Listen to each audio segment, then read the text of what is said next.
I know the transfer deadline is creeping ever closer. Some big money moves already gone through today. Some even bigger ones could go through tonight. So we thought it might be fun just to get together, have a little chat, try and separate truth from fiction. We've got reporters in England, in France, in Italy and in Germany. And we've got the former England and Sunderland fullback Mickey Gray with us here in our beIN Sports headquarters here in Doha. And a man who's been through one or two of these transfer deadline day moves. I certainly have. A couple of occasions, yeah. It was exciting times for me because I knew I was on the move. It's a bit of a long process. It started at 7 o'clock in the evening. I didn't get the deal done until midnight, so you're kind of waiting around. The phones are going from each club. You've got your agent sat next to you. But it's exciting for me as a player because you know you're going to be going somewhere else. But how complicated is it? Is it all about money or is there more to it than that? Yeah, I think, it's just negotiating figures and things, Andy. But I think, the clubs have obviously got to work with each other. They're obviously trying to get somebody out before they get somebody in. That can be the situation. Or if there's a fee with it, it depends what the clubs agree with. So, that's a difficult side of it. I think as a supporter, you're probably sitting on the edge of your seat because you're excited that somebody else is going to be coming to your club. Everybody is excited when the transfer deadline day's around. This is it. So everybody will be watching. Hopefully they're watching us. So it's going to be pretty busy. Deadline closes very shortly in Germany, next 15 minutes or so. Closes tonight in England, France and Italy. Spain is a day later than everyone else. So if you're a Liverpool fan wondering if you will indeed keep Coutinho, you've got a bit longer to wait on that one. All right, let's get over to England to start with. The big transfer saga, I suppose, over the summer has been Alexis Sanchez and Arsenal. The question is, will he stay at the Emirates? Will he go, perhaps, to Manchester City and finally link up with Pep Guardiola? That's been the talk, over the last few weeks or so. Let's get to Carrie Brown and Matt Critchley then over in England. Let's start with Carrie in London. By the end of tonight, will Alexis Sanchez still be an Arsenal player, Carrie? Well, things just changed rather over the last hour, where we heard of a speculation of a £92 million bid to Monaco for Lemar. Could that then pave the way to Alexis Sanchez leaving the club at Arsenal? I've just been speaking to someone very high up at Arsenal. I'm afraid Arsenal fans now get Googling Lemar, need not bother. I mean, they know who he is already. But Arsenal telling me that's simply not happening. Alexis Sanchez stays. We were never in selling mode. Remember that interview with Arsene Wenger where he said, I'm surprised that you think Alexis Sanchez won't be made to run down his contract. We've seen him try and force a move over the last week. But Arsenal still believe Alexis Sanchez will be an Arsenal player by tomorrow. OK, well, let's get over to Matt Critchley up in the northwest. You're outside of Anfield, but will that news tally with what you're hearing at Manchester City? Well, Manchester City remain hopeful, guys, of signing the player. They tabled a bid a few days ago. They had a renewed bid today, around £55 million, plus another £5 million add-ons, so a total bid of around £60 million for Alexis Sanchez. That remains on the table, but the word they were getting was that was dependent on Arsenal finding a replacement for the player. We know about Thomas Lemar from Monaco. We know that ultimately he rejected Arsenal earlier in the summer. Their interest has been there for some time, and clearly the player will be involved in some capacity in that French game against the Netherlands, which takes place, in about 2 or 3 hours' time. So I think the chances of that deal getting done, there's been linked with the Liverpool, there's been linked with Arsenal. I think the chances of Lemar moving away from Monaco and coming to the Premier League are getting slimmer by the second because of his involvement in that game with France, as I say, in just a couple of hours' time. So without being able to get Lemar, without being able to get Julian Draxler through the door, I think it's highly unlikely that, as Carrie mentioned, Alexis Sanchez leaves. I think Sanchez stays with Arsenal. Manchester City disappointed with that. Clearly they wanted the player, but maybe they'll just have to wait until they can get him for nothing in 12 months' time.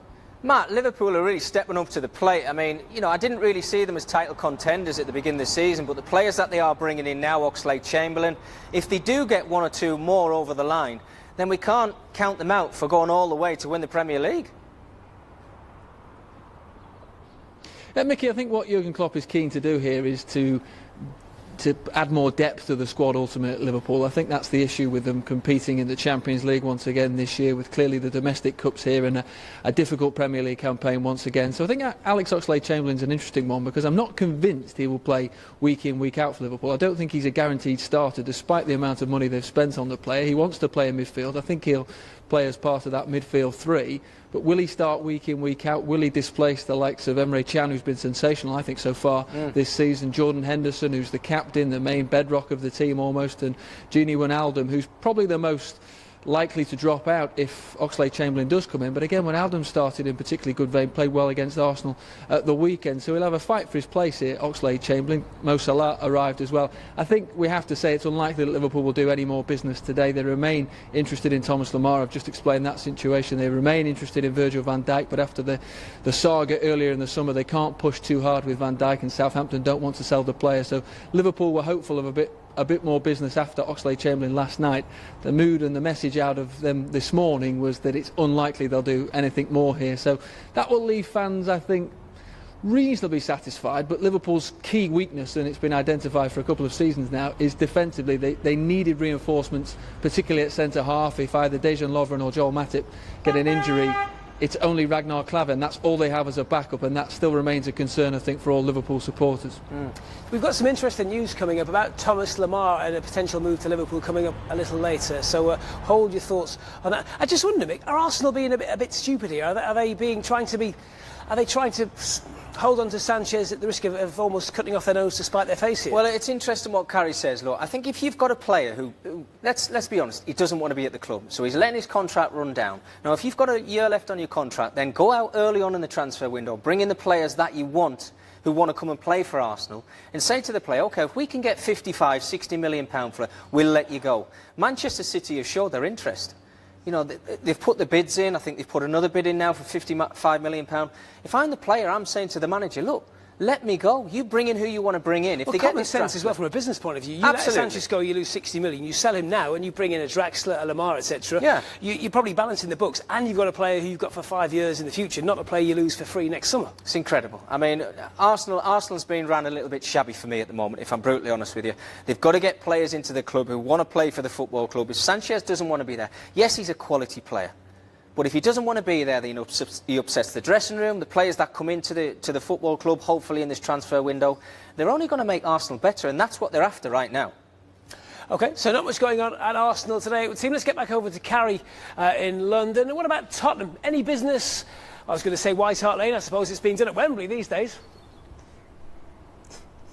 It is. It's funny, though, as you say, back to London, isn't it Swansea that's suddenly becoming the big mover? That remarkable loan move of Renato Sanchez from Bayern Munich really changing things. And Fernando Llorente now having a medical at Tottenham. We expect that to be quite a late announcement. Having said that, probably 2 minutes' time I'll get a phone call from Tottenham confirming it. But we expect that to be a fairly late announcement. Why do we say that? Well, I believe Wilfred Boney is down in Swansea having a medical too. When Llorente is actually confirmed, we expect Boney to be confirmed. There have been some speculation about him moving to Italy, but I believe that Boney will confirm a signing with Swansea if he completes that medical the minute that Llorente is confirmed for Tottenham.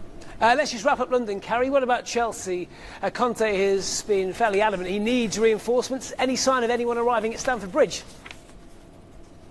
Yeah, well, Chelsea are remaining really tight-lipped. Riyad Mahrez, of course, one of the ones speculated to be joining Chelsea before people believed he was in Barcelona, which he wasn't. Chelsea remaining, though, very tight-lipped. I know Tancredi Palmieri will be talking to us in a moment about an Italian that might be heading Chelsea's way. But at the moment, they're refusing to confirm much. They've already been pipped to the post on so many occasions, haven't they? Lukaku, of course, even Alex Oxlade-Chamberlain and Danilo admitting that he was in contention. Even Kyle Walker to go to Chelsea. They can't seem to get a deal done at the moment, and they're confirming nothing. Great stuff. Carrie, Matt, thank you very much. I did say a minute ago, Mickey, that there could be some news coming out of France surrounding Thomas Lemar. Matt Critchley mentioned there that Liverpool want Lemar, Arsenal want Lemar. The deal isn't happening. The word coming out of France, potentially, is that the player would prefer to move to Liverpool, but it's only Arsenal who can cough up the fee. I think we're talking £90-odd million, aren't we? I mean, it's incredible. You think about the season that Monaco had last time around, you know, the Champions League run they had, the players that have left their club now. He seems to be the one that's left. So I kind of question that a little bit. Is he worth £90 million? Because, you know, some of the players that have gone, you know, Silva at Man City, fantastic player. I do think he'll make wherever he goes a better side. He is a quality player, but the figures that are getting banded around now is incredible. So whether he goes to Liverpool or whether it's Arsenal, I think the Premier League's in a better place. Do you know, don't forget with Monaco, though, was it 2 summers ago when they sold Kurzawa to PSG, Abdennour went to Valencia, Ferrer Carrasco went to Spain, Kondogbia went to Italy, Martial went to United. They sold what looked like an entire structure, entire side, the entire core of a team. And then look what they did. They go away, they buy all these young players, and they rebuild. What's to say that they won't do it again? And perhaps Lemar was just trying to be loyal and stick it out. Well, there's no reason why they shouldn't do it again. You know, if they think they've got potential that's coming through the ranks, or they see somebody else at a different club that they can bring in for maybe half the price or even less than that, then let Lemar go. You know, you talk about Premier League football, whichever league we're talking about. If they think they can get rid of a player and bring somebody in with the same quality for a little bit cheaper, then they're going to do it. Monaco have done that over the years, you just mentioned it there. So if they do it again, I'm sure that there's some talent waiting in the wings. The man in the know on all this, of course, is beIN Sports' Matt Spiro over in the French capital of Paris. PSG have been the big spenders over the summer. Monaco, though, perhaps with all the talk today. Matt, come on then, fill us in. Who's going where? Is Lemar staying in the Principality? Is he going to go to Arsenal or Liverpool? It's a strange situation, guys, isn't it? Because Thomas Lemar, Kylian Mbappe, they're going to the Stade de France. They've got a big World Cup qualifier to play tonight. But their future's very much in the air. Mbappe, everybody knows, no secret now, joining Paris Saint-Germain. Lemar, we don't know. I've heard that Monaco have accepted Arsenal's last bid, which is a huge bid of £90 million, just over 95 million euros for a player who's only really broken through last year, a 21-year-old.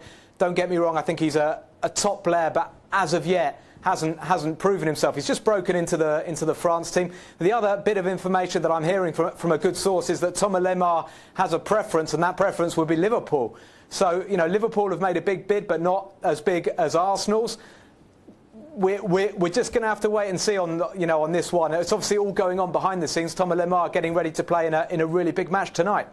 What about Mbappe? Is he going to PSG on loan, or is he going to make the deal permanent today?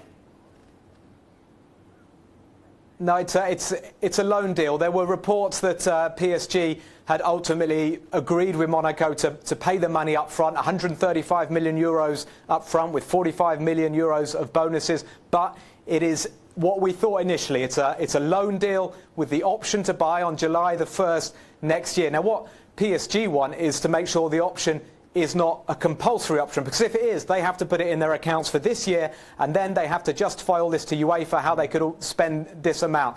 So they've tried to basically come to some sort of agreement whereby Monaco get the guarantees that PSG will buy him, but officially it's not a compulsory option. So there's going to be a clause in there, whether it's the clause that we thought before, that PSG will have to buy him if they don't get relegated. We'll have to wait and see. But Monaco were not particularly happy about the fact that it's not a compulsory option. So, you know, they want to be sure they're going to get the money next summer, because next summer he'll only have 1 year left on his Monaco contract. But it's going to be a loan deal, and it's going to be, you know, the finer details will probably come out in the next day or two. Matt, can you bear with us there for 1 second? I want to come back to you, but just get the thoughts from Mick a second here. Kylian Mbappe, he's had really half a season as a first-team player, and he's worth, 180 million euros? But then he could become a bargain. Because the way the transfer market's going right now... You can tell how much money he's got. Listen, if you look at the price of Neymar this time, 220 million euros, absolutely phenomenal money. He's just broke the seal. So if Mbappe eventually goes to Paris Saint-Germain with a loan deal, I'm sure there's a fee involved in that, and he goes there for 140 or 150 million. If he has another great season, he could be worth 250, 300 million pounds because of his age, because of his talent. I'm one of his biggest fans. I think he's an outstanding player. Wherever he goes, he's going to make them better. Scary thought, these figures, this transfer window. Let's get back to Matt in Paris. So if we know Neymar's arrived in Paris, if Mbappe's going, something has to give. Financial fair play still exists, even in the French capital, so who's going out the door? It does exist, and it's something that PSG are taking very seriously. People may not believe that on the face of it with the money they're throwing at Neymar and at Mbappe, but we know that players have been loaned out. We know that Matuidi has gone. Serge Aurier today has signed for Tottenham. So they are reducing their squad, but the feeling is there could well be a big name player leaving. They've got too many forwards. That's an issue, because the likes of Lucas, Di Maria, Draxler, they're not going to get in the team. When we've got the front three of Neymar, Mbappe and Cavani, these guys are not going to get enough game time. And Julian Draxler, I'm told, wants to stay in Paris. Di Maria, a little bit less certain, tempted by Barcelona. We know there were some inquiries from Barcelona. Might they make a late move for Di Maria? I think from a PSG point of view, they want to sell. They would love to sell a player for 50 or 60 million euros if they could, just to give them a little bit more leeway when it comes to presenting their case to UEFA. Am I the only one thinking that relations between PSG and Barca are such that it's very hard to see Di Maria going to Barcelona?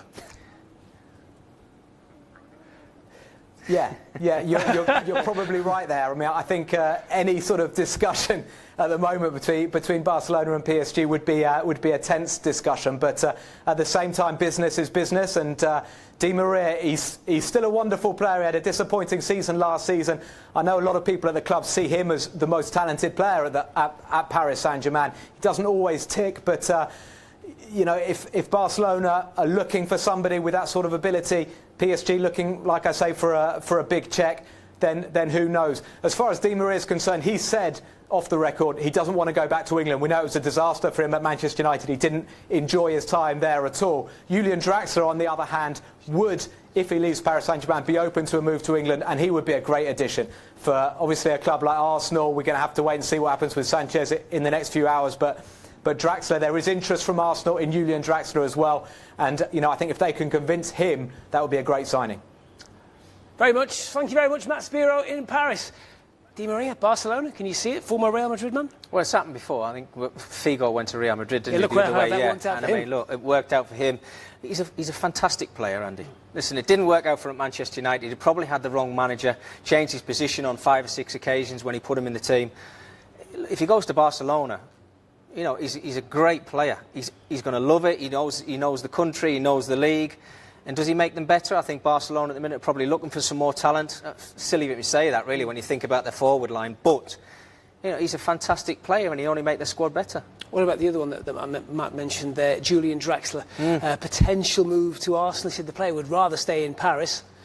Could you see him fitting into Arsene Wenger's side? Well, the thing is, look, I mean, we're talking about players who are going to fit into sides right now.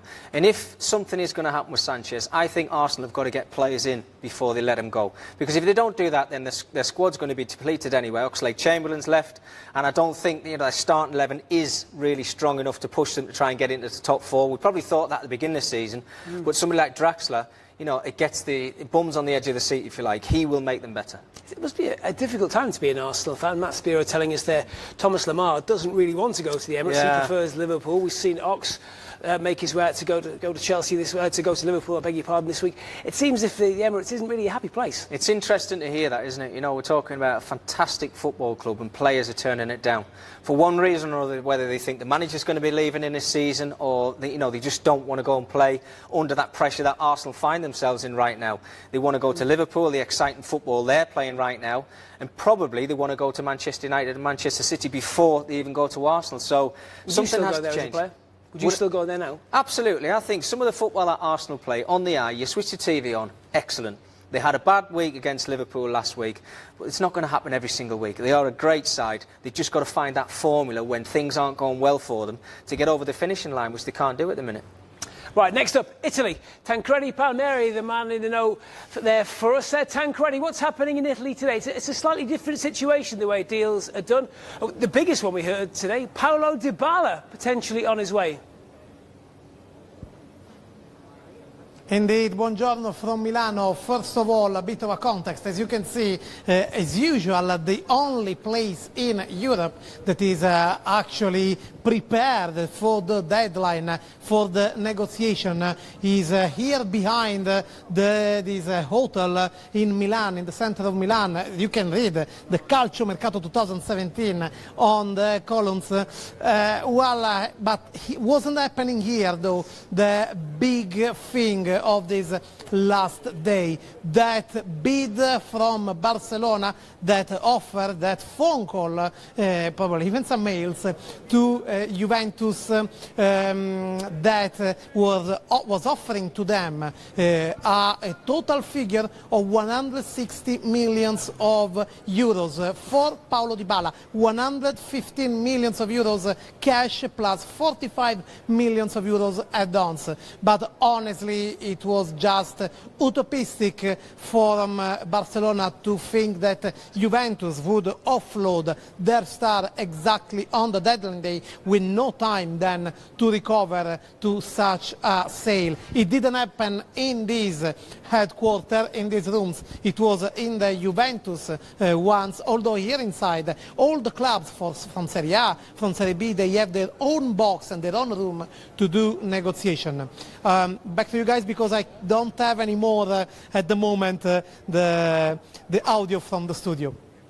All right, you can't hear us, right. I tell you what's the transfer that would be if it had gone through? You lose Neymar, you get Paulo Dybala, you're probably not too disappointed. No, but listen, we saw Dybala last season. Fantastic player, young again. I think that's what everybody seems to be looking for right now, isn't it? A bit of excitement. Saw him in the Champions League final. He's got a wonderful left foot. I mean, he's going to be around for a long, long time, and he's only going to get better. I was just going to ask Tancredi, I know it's a shame that we can't, but if he does, and it's a big if right now, whether they put the money up, who would Juve bring in to maybe replace him because of the ability that he's got? And I know Juve are obviously a strong side. They want to stay strong. They want to do well Champions League, and obviously domestically with all the other sides below them now, spending a lot of money, putting the pressure on them to win that league. But it's all happening, Andy. Where's it going to end? That's a really good question. I'll tell you what Tancredi was going to tell you. He was probably going to tell you, because he sent me a message before, Zappacosta to Chelsea. Antonio Conte using his contacts in Italy, looking to bring in a right full-back. Zappacosta, perhaps not the usual type for Chelsea, not an aggressive wing-back type, but certainly something different. Well, that's what they need, I think. You know, if you stand still, like we know in the Premier League, I think Chelsea got off to a little bit of a shaky start, but over the last couple of games that they've played, they've got a little bit stronger. They've still got this speculation going on behind the scenes with Costa. What's going to happen with him? Is something going to happen today? If it doesn't, then he's going to have to stick around till his contract runs out, or till he sorts something out. But listen, Chelsea are a good side, and I think players like that, if they do join Chelsea, they're only going to make their squad, stronger. Yeah, they need something, don't they? Right, last destination for us, Germany. One or two moves today. Julian Meissner is with us in Germany. Julian, what's going on in Germany today? It seems a lot quieter there, a lot calmer than Italy, England, France. Hi guys, I wouldn't say it's really calm. It has been calm in the morning, so deadline day is always busy in here as well. It was picking up speed in the last hour. Transfer window is closed by now, 6 p.m. local time, so there was no more major deals done by the local heavyweights, but there was some interesting transfers, especially from Borussia Dortmund, who got an English top talent a couple of minutes ago. What about, we heard earlier today, Benedikt Havidis has gone from Schalke to Juventus. Did that surprise anyone? It wasn't a surprise yesterday anymore when it happened, so yesterday that was a done deal. It is interesting because he is an icon at Schalke, world champion of 2014, and it wasn't actually expected for the start of the season that he would go, but new coach Domenico Tedesco, he replaced him as a captain, and then there was some interferences, I would call it, between the coach and the player. And then, now he's on a loan to Juventus Turin, which is a top club, and I'm really excited to see if he can play an important role over there. Fans are not exactly happy about it. And what about Divock Origi, the Belgian striker?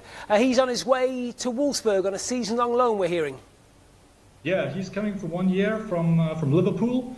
22-year-old Belgian striker. I think that's a deal that makes sense because Mari Gomez, the star striker, Wolfsburg, he needs some support in the offense.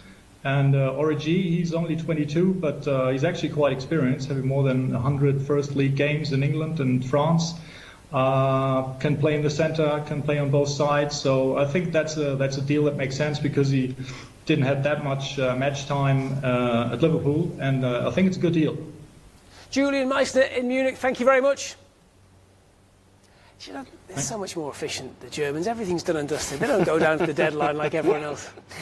No, they don't. That's why everything you say, it was signed, sealed, delivered. They want to get their squad settled as quick as they possibly can, and then just get on with it. Sensible prices, I should add as well. Yeah, but I think they've always been like that. I think over the past, even Munich, they haven't gone out and spent hordes amounts of money, on one individual player. Yes, they bring quality players in. That was an interesting one for me. Munich's transfer deadline day. How many players they've brought in, a couple of chops and changes, but he's obviously settled with the squad that he's got and thinks that they're good enough. So that's this. We've been Germany, we've been Italy, we've been France, we've been England. Deadline shuts in England, in France and in Italy in just a few hours' time. You might be wondering why we haven't crossed to Spain today to join our reporters there. Of course, the window shuts 24 hours later in Spain. Do you see Coutinho being a Liverpool player in 24 hours, or do you think that one's still got legs? I think it's still got a little bit of legs. Liverpool supporters probably won't want to hear that, but I think if they can bring in a couple of players, if we're talking about Lemar, if he wants to go to Liverpool, then there's a space for Coutinho to leave the football club, because, you know, Liverpool is spending a lot of money, and I think, you know, Van Dijk, the speculation won't go away. I don't think that one will actually happen, but it just shows you the type of players that Liverpool are trying to chase after now, but their squad is strong.